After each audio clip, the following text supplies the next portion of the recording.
இப்போ விஜய் வராருன்னு சொல்றாங்கல்ல, இப்ப விஜய் தானா வரேன்னு சொல்லலா? இல்ல நம்ம தானே கூப்பிட்டோம். இப்படி ஒரு மனுஷன் ஒரு திரையில நடிக்கிறப்ப இவ்வளவு நடிக்கிறாரு, திரையில நடிச்சுட்டு இருக்கும் போதே சைட்ல நிறைய நல்ல விஷயம் பண்ணிருக்காரு. அது சைட் பை சைடா எல்லாருக்கும் தெரியும், ஒரு சில பேருக்கு தெரியாது. அப்படிப்பட்ட மனுஷன் ஒருவேளை சிஎம் ஆனா, முதலமைச்சர் ஆனா என்ன பண்ணுவாரு? அப்படி ஒரு நம்ம கிட்ட ஒரு கியூரியாசிட்டி இருக்கும்ல, நம்மள அவரை மோட்டிவேட் பண்ணி தானே அவரை நம்ம உள்ள இறங்க வச்சோம். அப்படிப்பட்ட மனுஷன் நம்ம கைவிடலாமா?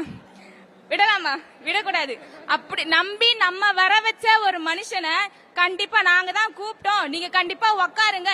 இதுக்கு முன்னாடி ஆட்சி எப்படி இருந்துச்சுன்னா தெரியல, ஒருவேளை மேபி அவங்க நல்லது பண்ணிருக்கலாம், அது ஒரு சில பேருக்கு நல்லதா இருந்திருக்கலாம், இன்னும் ஒரு சில பேருக்கு அது கேடா இருந்திருக்கலாம். நீங்க நல்லது கெட்டது எல்லாத்தையும் பார்த்து அவங்க என்ன மிஸ்டேக் பண்ணாங்க, நீங்க என்ன அதுல இருந்து பண்ண போறீங்க மாத்தி அவ நல்லா பண்ணுவான்னு நான் நினைக்கிறேன். சரி, நீங்க கொஞ்சம் பிரீத் எடுத்துக்கோங்க. ஒரு நிமிஷம் இருங்க, நீங்க வெயிட் பண்ணுங்க ப்ரோ. சண்டை போடாதீங்க.